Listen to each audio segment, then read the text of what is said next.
Hello, Partnering for Vaccine Equity, learning community members, and others working on vaccine equity, and welcome to today's learning event, Cultivating Creative Community Partnerships. I'm Leandra Lacey, and I serve as a training and technical assistance specialist with the Urban Institute. On behalf of our team at Urban, thank you so much for joining us. Partnerships are a core strategy to improve vaccine confidence and equity. So today we will hear our speakers provide examples of effective partnerships within their communities, and they will share their successes and challenges in developing partnerships. Before we go further, I'm going to do a very brief review of how the event works. You've all been muted upon entry to the session. You can request to be unmuted if you'd like to speak a question during the Q&A session at the end, and you should use the raised hand feature to do that. You can also type a question for the speakers into the Q&A tab at any point during the session, and we'll get to as many of these as we can at the end of the presentations. The chat room feature is also open today, but if you have a question for the speakers, please put it in the Q&A so we are sure to see it. We might miss it if you put it in the chat. We offer live interpretation from English to Spanish during our events. If you would like to listen to the Spanish language channel, simply click on the globe icon in the Zoom taskbar at the bottom of your screen. Finally, we will post the slides and a recording of this event available to the learning community members and to attendees. Our inbox, vaxequitylearning@urban.org, can always be used to contact us if you have technical difficulties during the session. And now it is my pleasure to introduce our great lineup of speakers. Carla Graciano is the outreach coordinator with South Dakota Voices for Peace, where she has been for 2 years.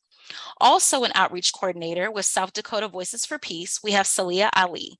Salia was born in Ethiopia and has called Sioux Falls, South Dakota, home for the past 14 years.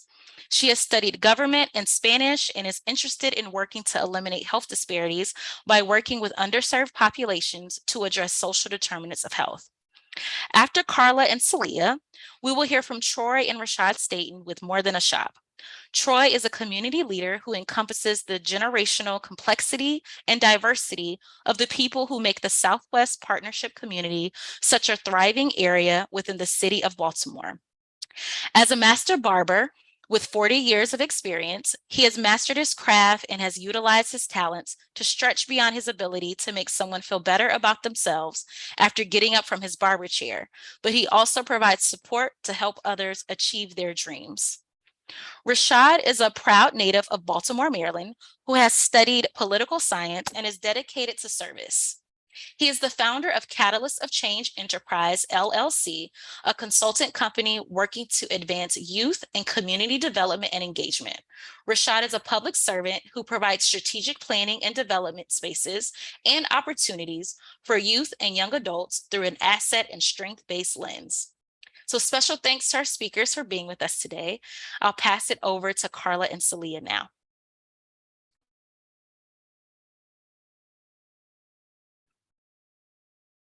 All right, thank you, Leandra. At South Dakota Voices for Peace, our mission is to build communities by amplifying their voice and working in solidarity with all those who dismantle bigotry and racism. We imagine a South Dakota that is diverse, inclusive, and anti-racist. Our organization actually started and was created in response to bigoted legislation that was coming from our state in 2017. And since then, we have really grown and expanded our services. Please.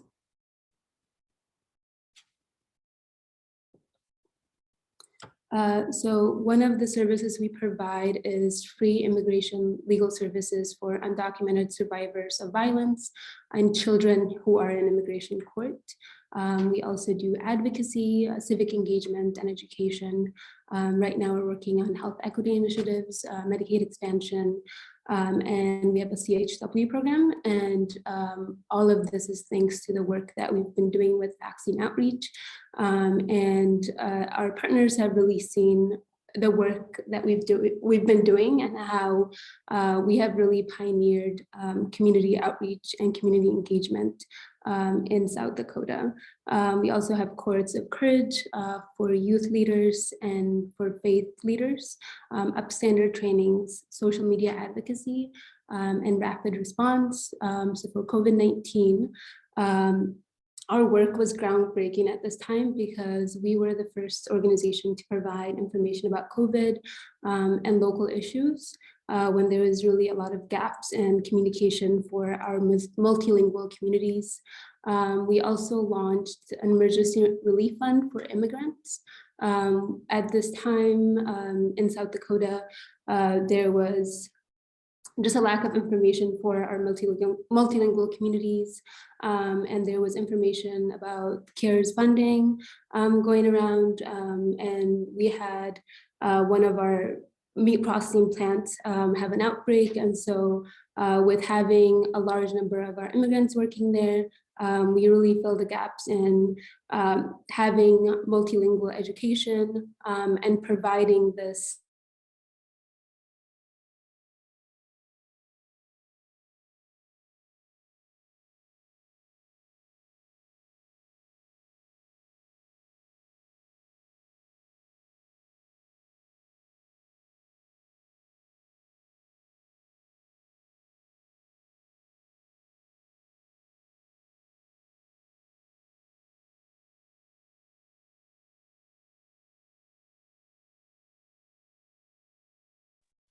Hi, Celia. I wonder if you can hear us. I think you might be frozen. Let's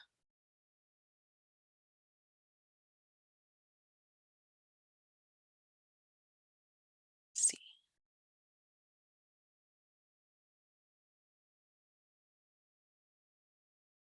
I think she's going to hop off and then hop back on to rejoin us.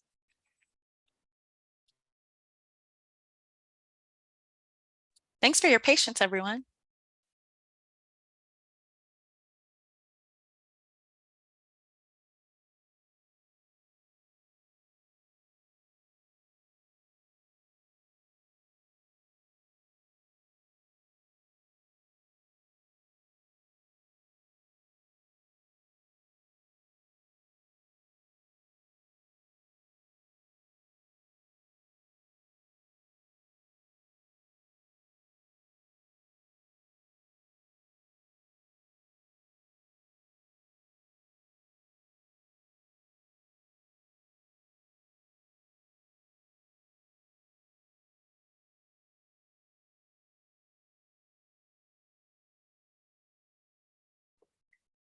Sorry about that. I got disconnected from my internet, but okay.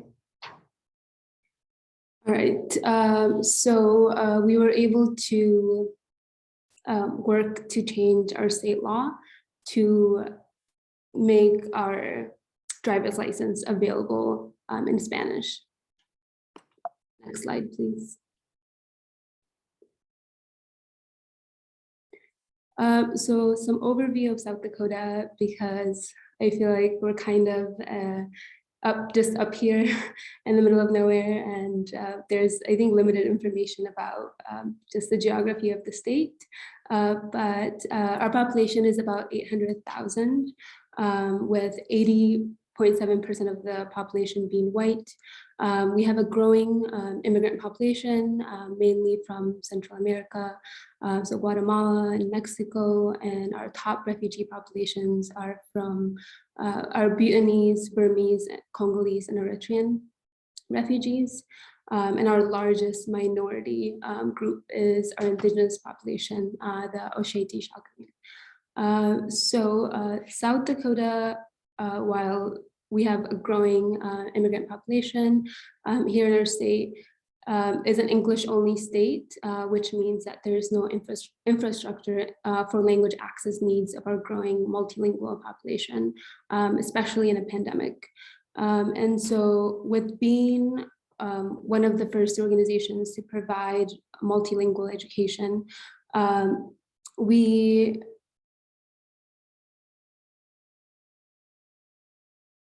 in the community, and we were able to really fill in those gaps. So much so that the school district reached out to us to interpret information on how students can transition to remote learning. That's just some of the few things that we've been able to do. Next slide, please. So our COVID outreach began after our emergency relief fund. After raising $1.2 million for the state's only emergency relief fund for immigrants, we started doing, and we were approached to fill in the information gap, the multilingual education gap to our immigrant communities. And so by working with the communities, some of the common barriers that we've assessed were immigration status, lack of transportation, language barriers. And our strategy to meet those needs were to provide multilingual education, to meet the communities where they were at, and engage with community leaders to have access to communities and to be more engaged that way. What we found that some of the other organizations that were doing vaccine work were doing, they just had expected people to come to them. But we went to the community to understand their fears and apprehensions, and really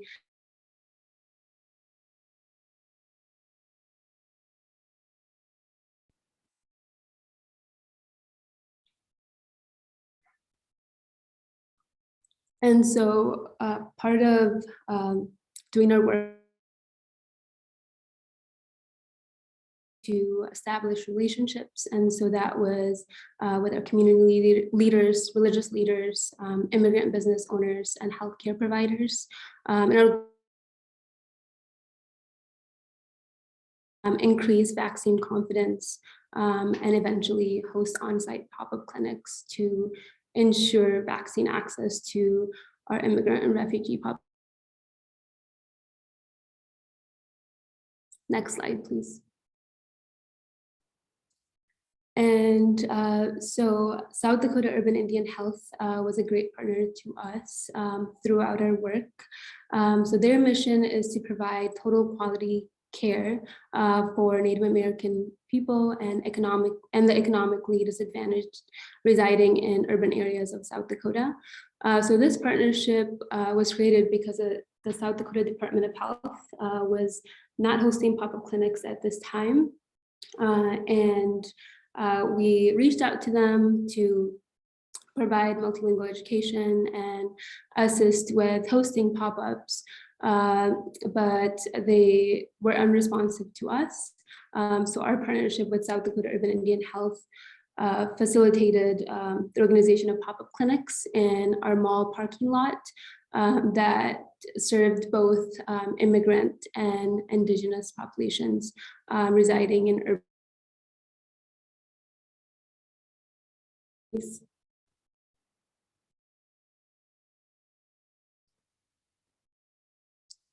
So to carry out our work, we really needed that by going into the communities directly, so South Dakota Voices for Peace led a grassroots campaign to be present in the communities and provide information and have conversations with the community in their languages. So we prioritize immigrants and non-English speaking communities in both rural and urban areas. And we found that, especially in rural areas, the communities were being neglected. We had a lot of agriculture workers from Central America residing in rural areas of eastern South Dakota.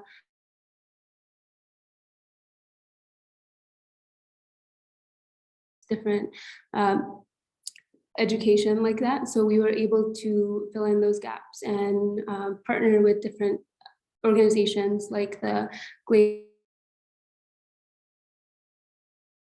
which is where we took this photo at one of our pop-up clinics, and of course, South Dakota Urban Indian Health. So this work we couldn't have done alone. So we're really grateful for the partnerships we were able to form and for their help.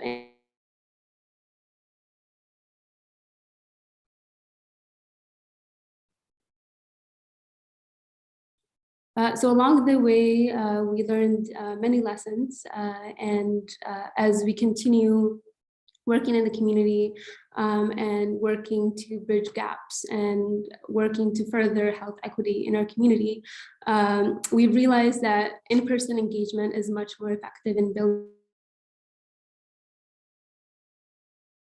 times where we had to shift to more digital communication with our communities, just because it was unsafe to gather in person, and many of our events were getting canceled left and right, especially when we had the Omicron outbreak earlier in the year. So that's just, and just having that face-to-face interaction with community, trust much more easily. And we've found that we're able to build much more meaningful community engagement that time. And so we've kept going back to these places so with organizations like in our communities, just keeping, we've kept returning and returning, even though we weren't getting much traction at the beginning, but we found that the community put a face to the work that we do, and make them much more comfortable to share their concerns with us and help us in providing education and that having the community have input in our projects is much more effective, in having a community that's engaged, and instead of us just going in and identifying a problem and coming in with a solution, we found that it really helps to have the community be engaged throughout the duration of the project, to have them really take ownership of the work that's being done. And so, and the work is never done. So we're really excited to continue to advocate for our immigrant and refugee communities and work towards health equity. Thank you.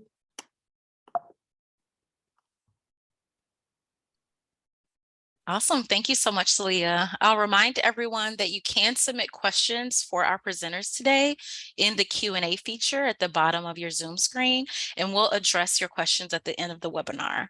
Next, we'll transition to Troy and Rashad Staten with More Than a Shop.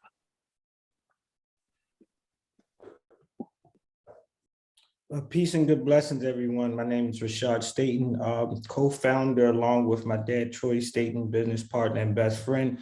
We are here as visionary partners of More Than a Shop, which our content is around building safe and healthier neighborhoods, one shop at a time. We can move to the next. Through this short presentation, we'll be just going through the background of the communities in which we served as we initiated the vision board and the launching pad of Love's Art Project, which then birthed the idea of More Than a Shop. We'll talk about our project strategies and activities that we have surpassed pre-COVID and during COVID, as well as the challenges and the successes as we've done the work with the CDC Foundation and providing and uplifting voter consumer confidence towards vaccination efforts. All right, next. All in all, this is our frontward facing publication of what More Than a Shop is, that talks about our content of using safe neighborhood patrons and the accessibility of barbershops that have been long-standing safe havens in communities of Black and Brown folks. With that, my dad being a long-term barber, and he'll explain that his history and upbringing to that context of what gave birth to More Than a Shop.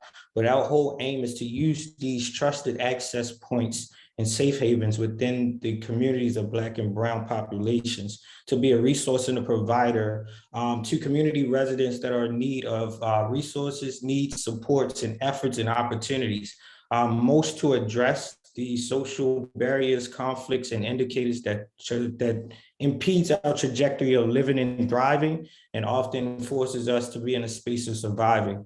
With More Than a Shop, we birthed an idea of creating a cohort of barbers and beauticians of like-minded and attainment of being service-minded individuals and business leaders. And through More Than a Shop, we offer a few objectives that are helping our patrons and our partners in business branding, marketing, data collection, business sustainability, and program replication and implementation. Because again, they're not just hairstylists and barbers, but they are more than that. They have shown up in different facets of life. Anyone that knows that they're a barber and a beautician knows that they service much more than just the physical beauty that we see on the outside. With that, we have also impacted many different outcomes, being conflict resolution, violence reduction strategies, job readiness and connectability to employability, healthcare, wellness checkups, healthy food distributions to address food apartheids, in which other folks call food deserts, safe and healthy neighborhoods, information technology, system tracking as it connects to civic engagement, and identifying our citizens and our residents that should be engaged to build a part of the political and the civic engagement systems, as well as both my dad's niche as being a fine art collector and art curator. We have integrated art into our communities and our barbershops as well. These are a few of our publications that have went national within the last 2 weeks. Troy has done a few other large-scale national publications that have been recognized for its work. Next slide. Again, More Than a Shop is this. All vision is creating a space for barbers and beauticians to learn about leadership development, to be more than just the barbers and hairstylists that they are, but to be the trusted individuals and access points to resources for us to sustain safe and healthier neighborhoods. This picture alone is the beginning.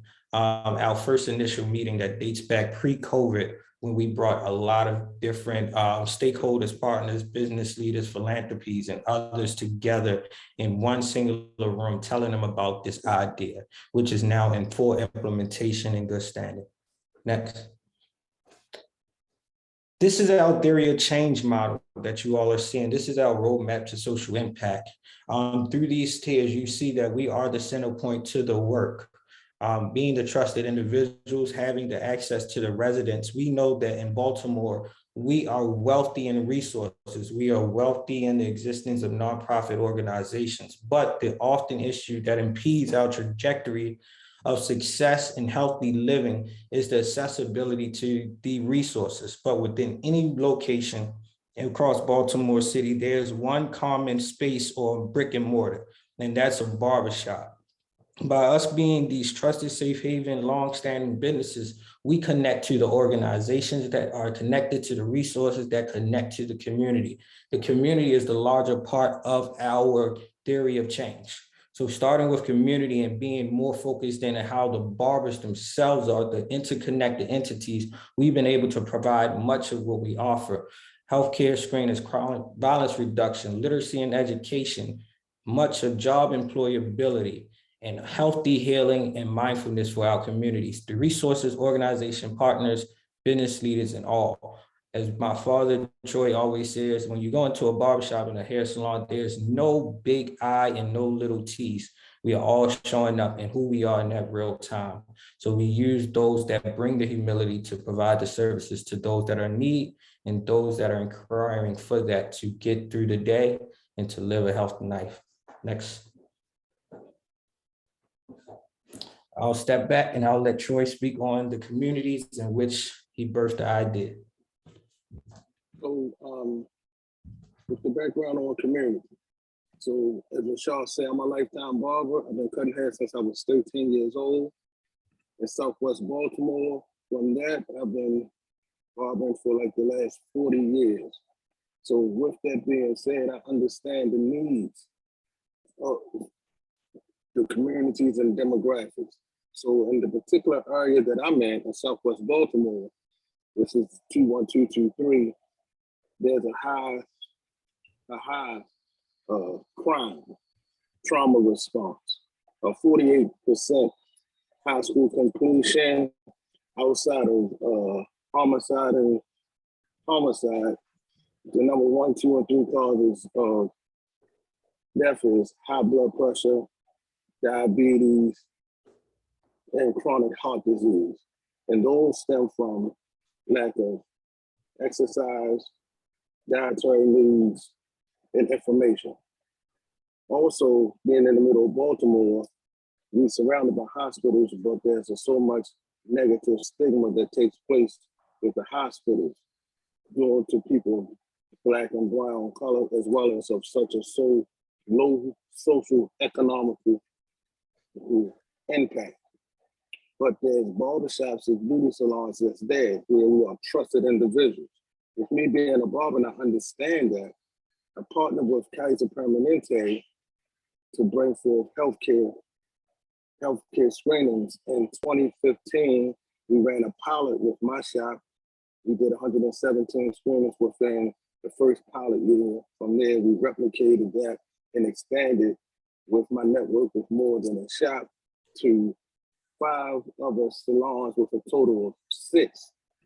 And going into the COVID, into 2019, 2018, we had over 5,000 different screenings in that 21221 proximity. So now from there, we understand the need because we're trusted individuals in the community. So with this slide right here that you see, this was one of the meetings with the first cohort and gathering the partners to bring forth the plan and the outcome for what was to take place. The strategic partnership of like-minded individuals, objectives, business brand and marketing program, data collection, business sustainability and financing program replication, and implementing it. So with that, so now with that, we have expanded throughout the city with a cohort of barbershops and beauty salons. So we went from 1 barbershop to 5 to now we have actually 19 different barbershops and 2 beauty salons. This is one of our information sessions right here, where we're collaborating with safe sex, sexual health awareness, all right? STD, sexual awareness. We have the barbershops and stylists, and we're taking information sessions and moving forward to educate. We educate the barber, we educate the community because we're trusted individuals. Next slide. This will be another information session right here because we host regular monthly information sessions. With this right here, on this workshop, is with youth sexual awareness, COVID vaccine testing, free healthcare screenings, CPR, first response, education literacy, food distributions, and others. And with that, we address the issues that occur in the communities that resolve, because we understand very clearly that what sits in one neighborhood might not be the same issue for another neighborhood. And the barbers and the beauticians understand these issues in their community. So we address these with a holistic approach instead of one across the board. And this was prior going into COVID. So when COVID took place, we was able to address the issue, come into the community because we're trusted individuals. One thing that we clearly understand is that across the nation, there's not always going to be a Walgreens or CVS, but there's a barbershop and a beauty salon that's trusted. And with those relationships, we have a direct impact on what could take place within our community. Next slide. Rashad, you can take it from here. And us providing those multitude of different services required us, Troy, and More Than a Shop leadership team to establish different partnerships, again, that attaches and addresses much of the intergenerational needs of our communities. Through literacy and education, we have partnership with Enoch Pratt Central Library and its different community branches, as well as Baltimore City Public Schools, in particular sites that are in close proximity to the barbershops and beauty salons and community boxing gyms. To provide free healthcare screening that dates back to 2015, we continue the partnership with Kaiser Permanente We have established the University of Maryland Family Vaccination that is now providing not just adult vaccination, but vaccinations to young people, children, and those of adolescent ages. We continued our work of now encompassing a much larger footprint by establishing not just the work through the CDC, but with the Civic Works in Baltimore to provide both vaccination and information sharings. Later within this presentation, you'll see how the multitude of different partnerships has allowed us to reach a larger landscape of Baltimore, not just in Southwest Baltimore, but reaching the borderlines of Baltimore County. And through our establishment with Baltimore City Health Department, we also provides as well, preventive measurements as well by offering test kit distributions in our barbershops and even offering to other nonprofit organizations that are hosting summer programming this summer. Next slide, please. Our challenges and our strategies has always been to this. We've been hosting shop talks within our barbershops, because anyone that knows barbershops have these natural going conversations that can go from range from sports to politics to uplifting child rearing to jokes to times of tears of joy and times of triggering traumas. Through that, we've encouraged our barbers and beauticians to host shop talks throughout the year to engage our communities, honor their voices and things of that sort, so that we can then share it back up to influential decision-making agencies and others that want to access our community, but we provide them also with cultural sensitivity training and some onboarding so that we can rebuild the trust between the health practitioners and those that are in the community that are in need of health resources. Our barbers, like Troy said, has always partaked into monthly training sessions that can vary from vaccinations, information sharing down to art integration and how to host an event through COVID to adhering to guidelines. We have always engaged our barbers and beauticians to collect data, but to own their own data by offering them different data collection measurement tools so that we can be a strategic partner. We can own our intellectual property and not be exploited by agencies and others that need our data for their own objectives and outcomes. But we give this back to our community by owning it and collecting our own data in foresight. You can continue on. These are a list of our community partners. Troy will speak to this, and he'll speak to what is this showing as a national publication. So with this is another one of our partnerships and collaboration with the opioid crisis, with the Narcan distribution, as well as with this, we also have political support, encouragement from an elected official in the first picture. Then you have, we had, so at the top, this was like 2 different of our various locations throughout the city, with one shop to the left, with the Narcan distribution, then to the right, upper right, that's another barbershop in another area where we're doing information sessions, trainings, along with go back information, safe sex, and like I said, addressing the opioid issue with Narcan distribution. And then in the back, the last picture to the right is that bag. At that particular drug take back, we had collected over 800 pounds of pharmaceutical pills and things that was laying around the house during the pandemic. And we had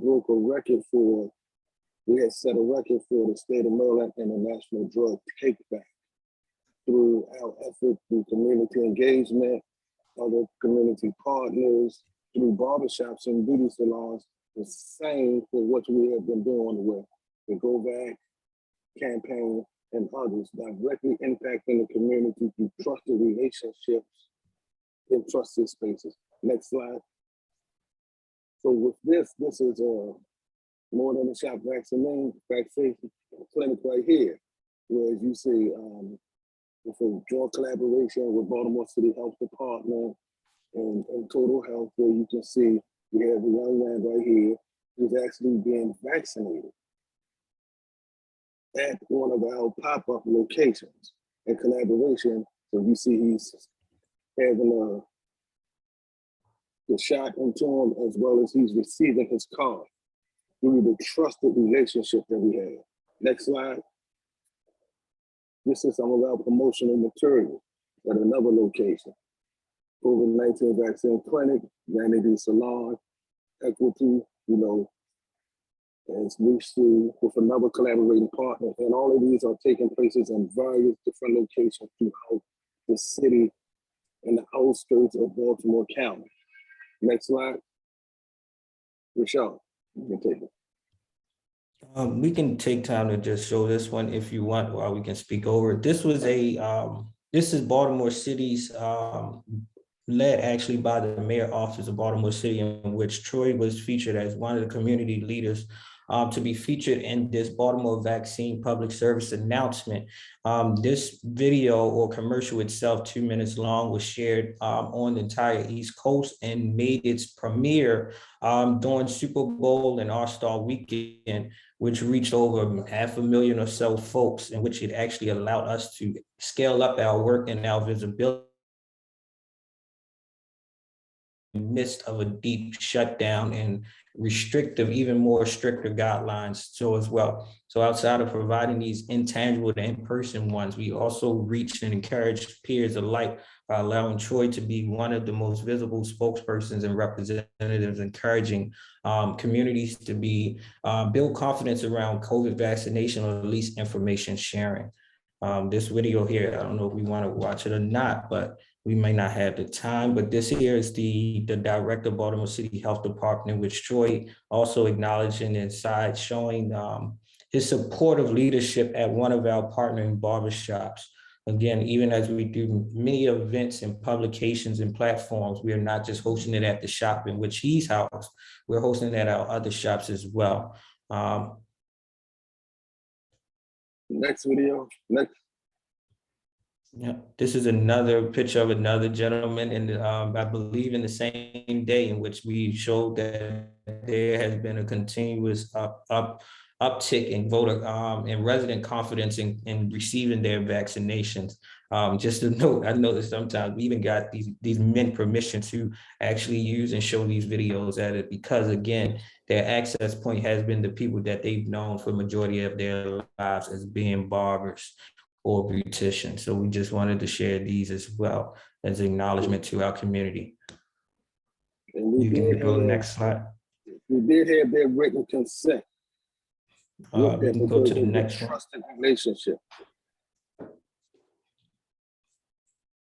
This particular work that Troy spoke of, again, around opioid intervention in community, Troy and his work in partnership with others, even including our city councilman Z. Cohen, who's the gentleman in the middle there with the trench jacket. This particular day was recorded by Vice News, in which was a strength-based type of documentary that talked about community addressing the crisis and things of that sort. So this was a Vice News publication that is now publicly shared, and I think anyone can find this session to watch it. Yes, on Vice News addressing the opioid response. So with this slide right here, this is well, social footprint and impact. Myself, I was a victim of a senseless crime. So when the issue took place in Baltimore, where I was called to action to speak up for my fellow barbers in my community, as well as a joint collaboration with the Maryland Barber United coalition with COVID as well. So these are social footprints and social work that we have been doing and various collaborating partners with the impact for the community through the Go Back campaign and various other social issues that's being addressed in our community through barbershops, beauty salons, and resource providers collaboration. Next slide. Michelle. Yep, so as Troy mentioned in that previous slide, it showed that Troy and the other barbers from cohort 1 showed up to a Latinx service and barbershop in a community that after themselves experienced gun violence inside of their shop. Just 2 years prior to that, Troy was a victim of gun violence himself that ignited the goal and the vision of more than a shop here. Since then, Troy has been pivotal in the political and civic engagement work of being a strategic partner to our city elected officials and the Healing City bill and ordinance that we have in Baltimore City. So every year there's an annual 3-day conference in which it is trauma-informed centered across Baltimore City. And Troy and the cohort of barbers and beauticians are there to be this access point to promote the event, to provide free haircuts and hairstyling as well, to connect them to therapists and others that can help with the mental stability of those that are experiencing trauma. So these barbers, and even through our cohort, we have unfortunately, but fortunately, 3 barbers that have experienced some sense of gun violence inside of them shops, but they're all living and well and willing to still continue to work despite the unfortunate incidents that happen, which allows them to show up for themselves and for the greater community. Next slide. And I think we're coming towards our end. Yeah, these are just some other pictures. We expanded into our Latino X community, in which Troy has been a mentor and a guiding partner into that as well. We have increased our level of engagement and cohort memberships to barbers and beauticians. And this is one of the days of them showing up at one of our historically Black colleges for the 3rd annual Healing City Baltimore conference. You can go next. These are slide decks of us feeding our communities safe and healthier food.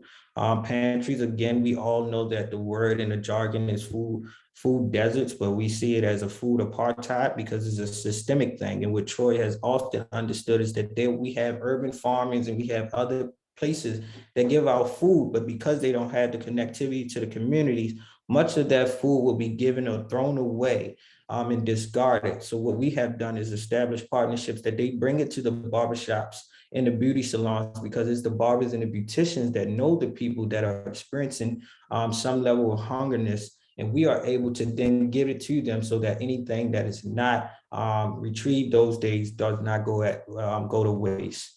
And this is a few of our pictures that dates back since 2014 going up into 2022. Next slide. These are pictures of us expanding our partnership with Enoch Pratt Library inside of 2 of our community barberings. Hooks Before Books is one of the mantras of one of our community partners. And this is us hosting a booklet of a Black author that has a book that is centered around barbershops to encourage our young people to engage in reading and to reduce the learning gap during the summertime. Next slide, please. These are one of the publications. Troy was featured in the work of Baltimore Game Changers as a Baltimore hero in 2021, in which he was featured along other champions across Baltimore City that is acknowledging the work of More Than a Shop and his expansion across Maryland. You can continue on. These are our challenges. I believe our challenges and successes are much of what you heard today, so we don't want to be repetitive, but the understanding was the distrust that has often been historically because of the over exploitation and systemic studying of Black folks and us being seen as specimens rather than humans. We had to build that trust by using the most trusted people in the community. If it's not coming from the Black church, then it must come from the barbershops and the beauty salons. We had to teach our folks to learn how to use strength and asset-based language to allow them to see that they can make confident and comfortable decisions that would directly impact their lives.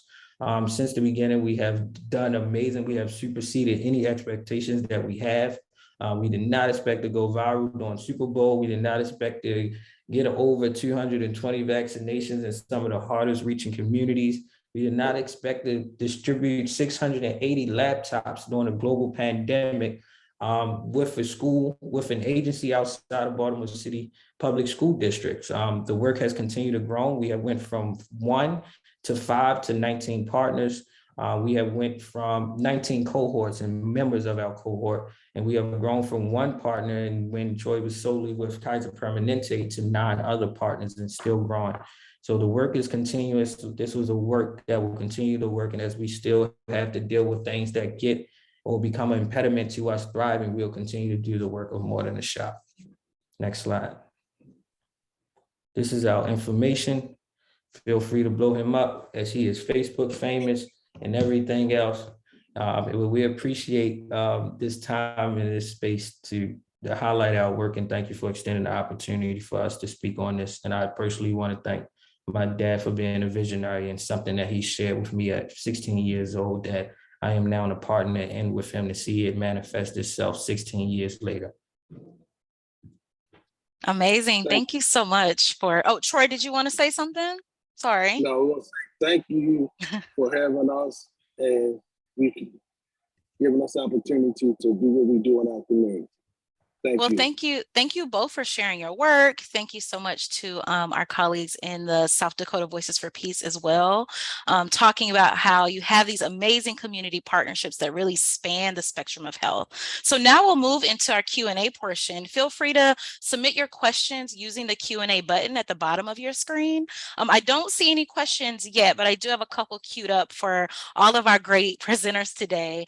So one that I'll actually start with is, what's your one piece of advice for an organization that wants to start a relationship with another local organization? What are some steps that they can take? And I'm posing that for everyone, our colleagues from South Dakota Voices for Peace, and for those at More Than a Shop. Well, one thing that I would suggest is just go out there and make yourself accessible. Go out there and make yourself accessible. Let no one tell you no. And see, like with us in barbershops, it was like, okay, I understood my strong points. And reaching out and collaborating, it was, okay, if we're going to do it, let's try. See, what I understood going into my first major collaboration was the art of good business. Everybody had to feel like they're winning and walking away. So we can try it your way and see how that goes. And if that doesn't work, let's try it this way. And that has been a very good point where everybody came together in the middle and we had started to form the template for what was to take place, as well as be open-minded. Open-minded, willing to collaborate and understand that there is a chance that things can work out.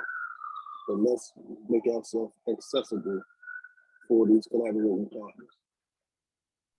Thank you, Troy, for sharing, what you've seen as successful for engaging with potential partners, new partners that may be coming into the fold. Do any of our other presenters want to share any kind of advice that you would give to organizations that may want to reach out to a potential partner? Yeah, I would like to say that I agree with Troy. I think accessibility is a big part of creating partnerships. I would also say that it takes time to create partnerships, and being open and approaching partners, and then always leaving with something like a plan of action, I think is really good, because I think times where we have had challenges is where we can't leave the conversation with a plan or have something to do afterwards. So I think keeping those two things in mind is really beneficial. And like Troy had mentioned, if in creating partnerships, it doesn't work out the first time, that doesn't mean it won't work out like sometime later. So returning to these different conversations is always beneficial as well. Great, thank you. I love that idea. Just keep pushing. You may get that yes. You may break through. So thank you for that. Just a reminder for everyone, if you have questions for our presenters, feel free to submit them in the Q&A feature at the bottom of your screen, and we'll get to those. I still don't see any from the audience. So another question that I'll pose for our presenters is around trust. So you all discussed building trust, maintaining trust in your communities. We know that's a huge part of reaching people. It's a huge part of the impact that you all have. So I'd love to hear, when you encounter people who express distrust in government or the healthcare system, how do you address those concerns? I know that's been a huge part of a lot of organizations under the Partnering for Vaccine Equity program. I mean, that's been a huge focus, and it continues to be a huge focus. So we'd love to hear your strategies when encountering people who express that distrust.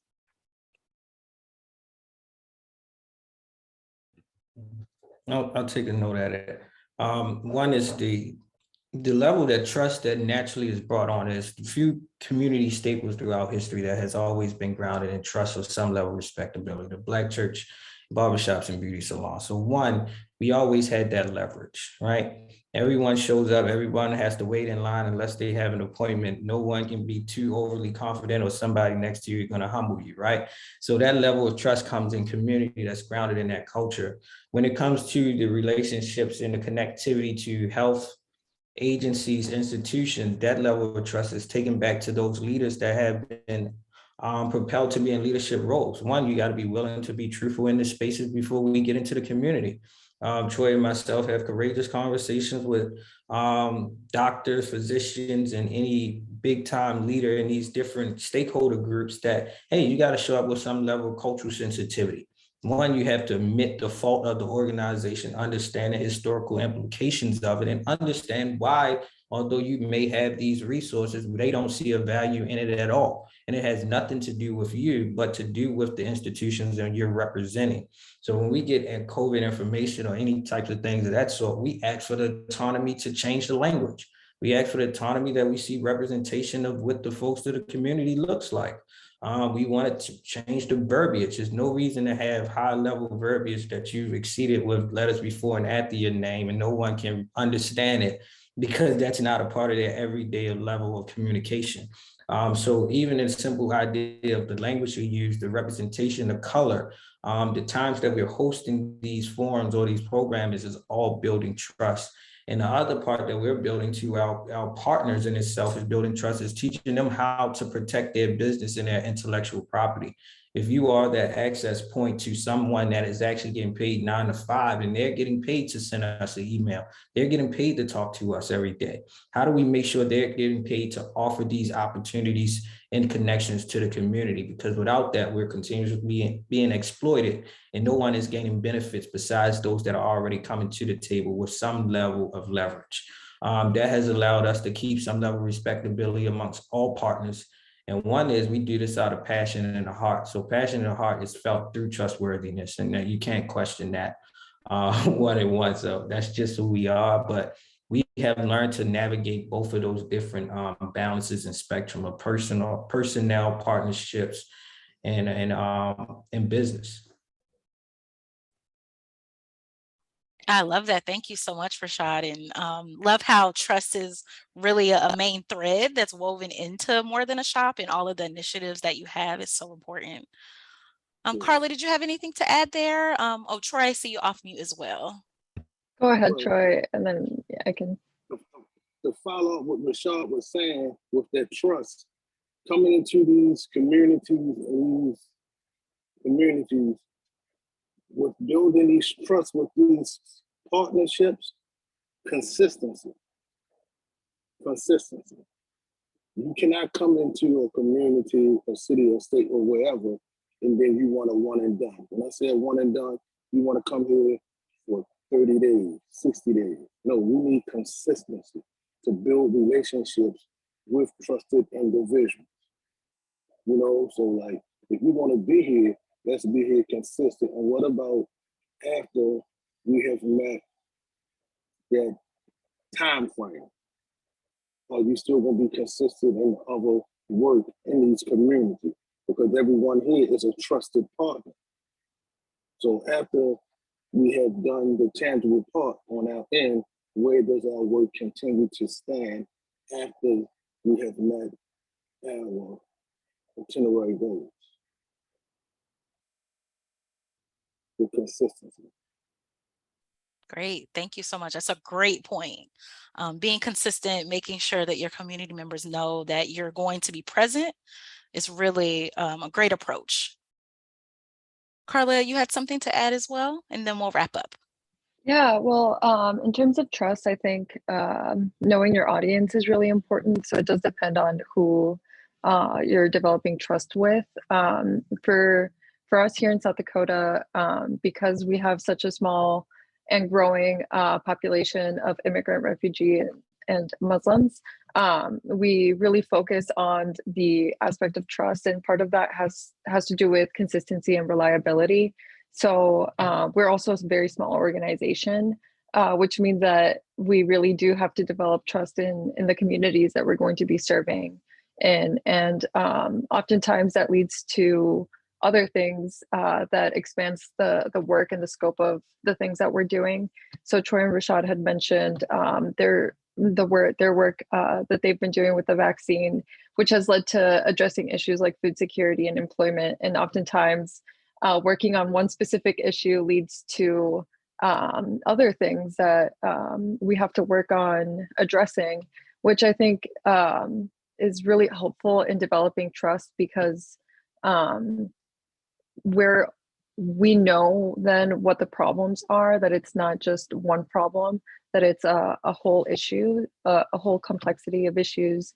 And it helps us also in delivering additional resources or things that we might have access to that the community might not have access to. So we can connect to other people with other resources, which helps us in developing trust as well. Thank you, Carla. I love that you're hitting on the complexities, right? The spectrum of things that people may need, even outside of vaccination, and, you know, addressing their different barriers and various social determinants of health can really help to build that trust even further. So thank you so much. And I want to say another thank you again to all of our speakers today. Before we end, I'd love if all attendees could take a quick satisfaction poll that will help inform future events. And while you're doing the poll, I'd like to highlight upcoming learning community events. On July 19th, we'll be in partnership with the NIH Community Engagement Alliance. The learning community will be hosting a webinar on booster science and messaging. On July 20th, there will be an iReach webinar on CDC's health equity guiding principles for inclusive communication. And then on July 21st, it's going to be a very busy week next week. There will be PAVE Year 2 Quick Talks, where 4 organizations will discuss how their PAVE goals and activities have evolved from year 1 to year 2. This will be the first of 2 sessions. So if you can't attend the first one on July 21st, there will be a second one with different organizations on August 2nd. For a calendar of events, you can always visit the Learning Community virtual platform at vaccineequity.urban.org. And those registration links to the events that I just mentioned should be in the chat. Thank you so much. And they'll also be in the slide deck, of course, that we'll be sharing out afterward with the recording. So thank you, everyone, and enjoy the rest of your day.